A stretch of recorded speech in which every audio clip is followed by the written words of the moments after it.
የእንስላል ፍሬን በመጠቀም አፍልቶ በመጠጣት የኩላሊት ጠጠርን ማስወገድ እንደሚችሉ ያውቃሉ? የወባ በሽታን ለማስተካከል ወይም ደግሞ ለማከም የሚረዳ ቅጠሉን በማፍላት የእንቅልፍ እጦትን ለማስተካከል የሚረዳ። አሰላሙ አለይኩም ወራህመቱላሂ ወበረካቱ።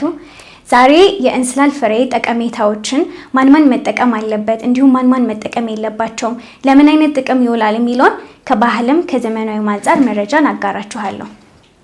በመጀመሪያ የእንስላል ፍሬ ወይም ደግሞ ፈኒኩለም ቮልጋሪ የተባለው እጽዋት ለረጅም ጊዜ በባህላዊ መንገድ ለብዙ ዘመናት ጥቅም ላይ የዋለ እጅግ አስደናቂ የሆነ እጽዋት ነው።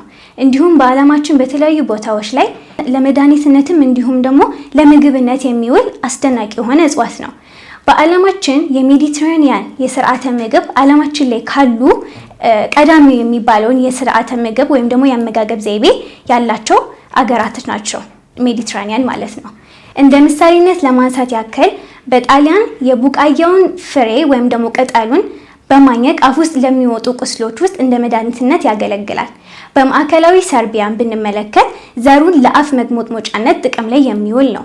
በብራዚል ስሩን ወይም ደግሞ ቅጠሉን በማፍላት የእንቅልፍ እጦትን ለማስተካከል የሚረዳ እንዲሁም መድኃኒትነት የሚያገለግል ነው። በህንድ ካዝሚር ደግሞ ስንመለከት ስሩን ከስኳር ጋር አንድ ላይ በማፍላት ለሆድ ድርቀት መድኃኒትነት የሚውል ነው። እንዲሁም በአሜሪካ በማያሚና በፍሎሪዳ ያለውን ስንመለከት እንደ ዳይዩሬቲክስ ወይም ደግሞ የሽንት ፍሰትን የሚጨምር ነው። በሮም ለጉንፋን፣ ለመነቃቃት፣ ለሆድ ቁርጠት እንዲሁም ለሆድ መነፋት እንደ መድኃኒትነት ያገለግላል። በአገራችን በኢትዮጵያና በሶማሊያ ያለውን ስንመለከት አንዳንድ አካባቢዎች ላይ የወባ በሽታን ለማስተካከል ወይም ደግሞ ለማከም የሚረዳ ነው። በኢኳዶር አበባውና ቅጠሉን በመጨቅጨቅ ለካንሰርና ለአይን ህመም የሚረዳ ነው። ሌላውን በዘመናዊ መንገድ ደግሞ ስንመጣ የመጀመሪያው የደም ግፊትን ያስተካክላል ወይም ደግሞ ለመከላከል ይረዳል። ይህም በውስጡ የእንስላል ፍሬ በምናኝክበት ጊዜ በምራቃችን ውስጥ የናይትሬት ይዘትን ስለሚጨምር ይህ ደግሞ በተፈጥሯዊ መንገድ የደም ግፊትን ለመከላከል ይረዳል። እንዲሁም በውስጡ ደግሞ በፖታሽም የበለጸገ ነው። ተጨማሪ ደግሞ ዳይዩሬቲክስን በመስጠት ወይም ደግሞ የሽንት ፍሰትን በመጨመር የኩላሊት ጠጠርን ለማስወገድ ይረዳል።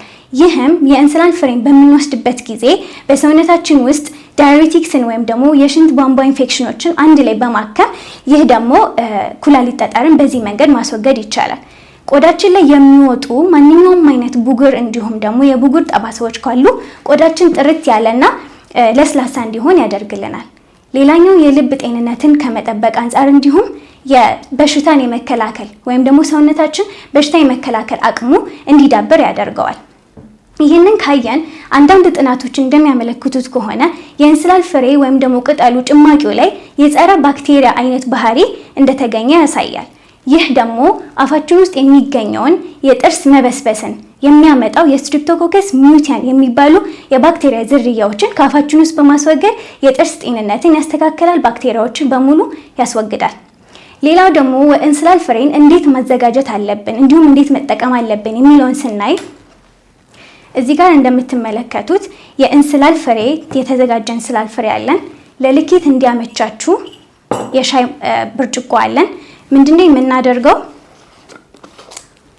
2 የሻይ ማንኪያ እንስላል ፍሬ እናደርጋለን። ይህንን ካደረግን በኋላ ለልኬት እዚህ ጋር እንዳመቻችሁ 3 የሻይ ብርጭቆ በዚህ ለክታችሁ 3 የሻይ ብርጭቆ አድርጋችሁ በማፍላት መጠቀም ትችላላችሁ።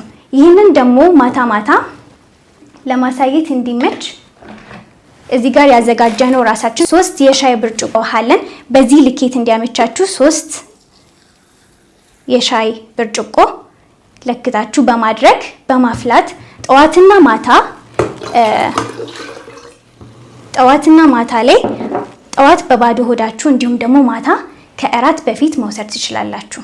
ይህንን በምትወስዱበት ጊዜ ምን አይነት ሳይድ ኢፌክቶችን ልታዩ ትችላላችሁ? በመጀመሪያ ተቅማጥ ወይም ዲያሪያ ሊያጋጥማችሁ ይችላል። ሁለተኛው የማቅለሽለሽ፣ ሶስተኛው ደግሞ የሆድ ቁርጠት ሊያጋጥመን ይችላል። የእንስላል ፍሬን ማን መጠቀም የለባቸውም የሚለውን ስናይ የመጀመሪያው እርግዝና ላይ ያለች ሴት ከሆነች ይህንን መጠቀም የለባትም። ምክንያቱም የእንስላል ፍሬ በውስጡ የሚይዘው ኮምፓውንድ ኤስትሮጅን ላይክ ኢፌክት ስላለው ይህ ደግሞ በማህፀን ላይ ያለ ጊዜው ስቲሙሌት እንዲሆን ያደርገዋል። ስለዚህ ይህን መጠቀም የለባትም። ሁለተኛ የምታጠባ እናት ከሆነች በወተቱ ምክንያት ልጁንም አፌክት ስለሚያደርገው ወተቱንም አፌክት ስለሚያደርገው ልጁ ላይ አላስፈላጊ ጉዳቶችን ሊያደርስ ስለሚችል ይህንን ከመጠቀም መቆጠብ ይኖርብናል። ሶስተኛው ሆርሞን ሴንሲቲቭ የሆናችሁ ሰዎች ለምሳሌ ኦቫሪያን ካንሰር ያለባችሁ እንዲሁም የጡት ካንሰር ያለባችሁ ሰዎች ከሆናችሁ ይህንን መጠቀም የለብንም። በተጨማሪ የካሮት እንዲሁም ደግሞ የፐርስሊ አለርጂክ የሆናችሁ ሰዎች ካላችሁ የእንስላል ፍሬ በምትወስዱበት ጊዜ አለርጂውን ትሪገር ስለሚያደርገው ይህንን መጠቀም ይኖርባችሁም። አለርጂ ኖርባችሁ አይኖርባችሁ የማታውቁ ሰዎች ከሆናችሁ የእንስላል ፍሬ በምትወስዱበት ጊዜ ሙሉ ሰውነታችሁ ማበጥ፣ ለትንፋሽ መቸገር ወይም ደግሞ ሾርትነስ ኦፍ ብሬዝ የምንለው እሱም ያጋጥማችሁ ከሆነ ሰውነታችን ላይ የማሳከክ አይነት ባህሪ ካለው እንዲሁም ደግሞ ሽፍታ የሚወጣብን ከሆነ የእንስላል ፍሬን ከመጠቀም መቆጠብ ይኖርባችኋል። ህፃናቶች ላይ ከ12 ወር በታች የሆኑት እንዲሁም ህፃናቶች ላይ ደግሞ ይህንንም መጠቀም የለብንም።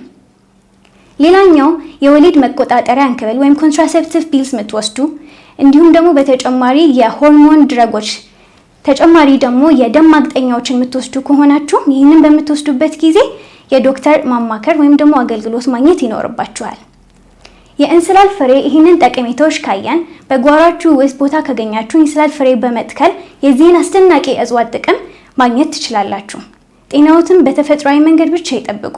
ስር ላይ ላለ ችግር መፍትሄውን ቅርንጫፉ ላይ የፈለጉ ይሆናል።